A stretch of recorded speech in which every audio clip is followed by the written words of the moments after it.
रहू हमें हमार कि हमसे सटल रहे। चलो चलो चलो अब आ गए ना कि जमा आ गए। अब जरा देऊ पैरो दुखाए लगा तो ने तब से ना दुखात रहला घर में आइले तो दुखाए लगा। चला यह हमार घर है। चलो अरे गिरिया मत आ यो दादा गिरे थे का हो। चला यह हमार घर है। आ गए ना दिखाए ठीक है ना। बढ़िया है। काले का मतलब यही में तो के रहे के है। जिंदगी ताबे यही में हंसा समझ गए ना। यह घर है आ यह द्वार है यही में चलावा तू थ्रेसर। ठीक है।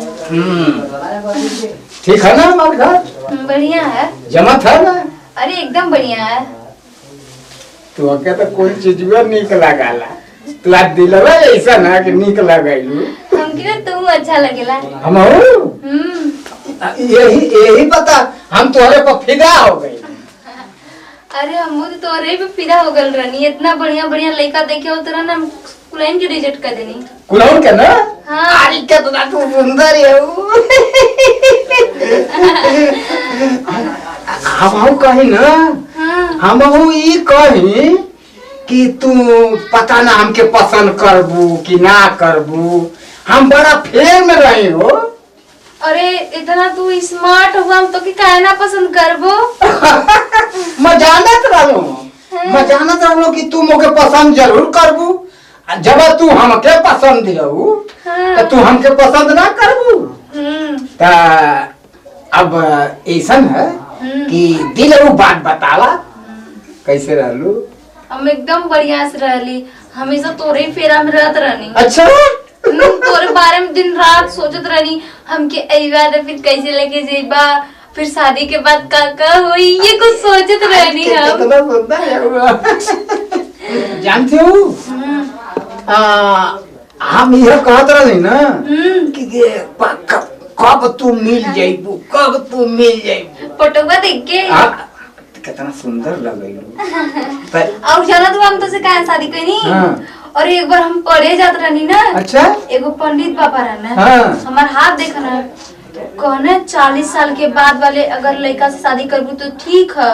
अगर हम अपने उम्र के लड़का से शादी करती ना तो हम ही मर जेती। अच्छा यही सब तो से शादी करी।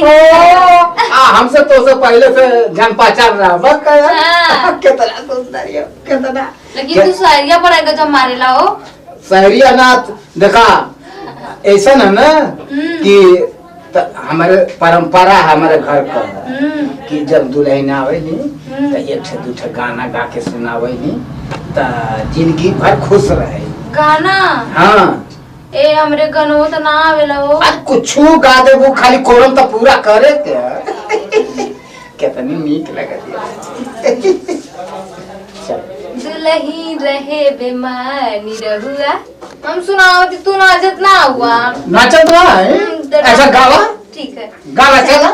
दुल्ही रहे बेमानी रहुआ निरहुआ निरहुआ सटल रहे। दुल्ही रहे बेमानी रहुआ सटल रहे।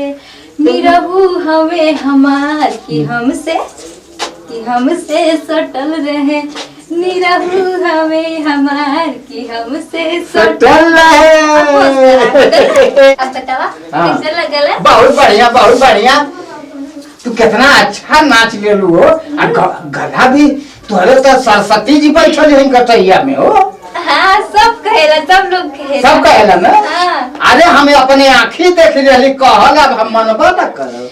अरे हमारे स्कूल में ना सब लोग कहत रहे। हाँ का कहे कि हम बहुत अच्छा गा लेनी। गा लेलू। हाँ मत आँखिया से का नगीचवा से देख लिया लो। तू कितना अच्छी है। ठीक है अब कुछ छोड़ा ना अब दूसर कुछ का दूसर कुछ अब ना ठहर गाना सुनावा एक ठहर सुना तो कोरमवा पूरा हो जा। ठीक है कौन गाना सुनाई। आज कौनो सुनावा कोरम पूरा करे के है। ठीक है हेलो कौन।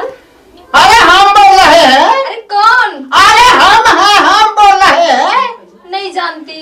नहीं जानती। नहीं जानती तो समूह होगा तब जान जाओगी ना। अरे बाबा पागल है क्या। पागल है अभी तो हम घर ही से भाग के आ रहे हैं। कितना अच्छा लगा था। हेलो कौन?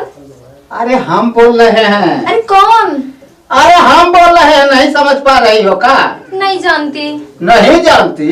अरे बाबा नहीं जानती। अरे हम बोल रहे हैं। तू तो सच में डरवा देला हमके। डरवा दे? डरालू का हो? बड़ा डरामको लगती है वो बुझा। अरे हम इंसान नहीं का? ये तर मत डराल कर, हम खुद जंगल में आई हो दादा। तो के हमरे ऊपर प्यार ना आवेला का? तू अब बड़ा गरम पाओ।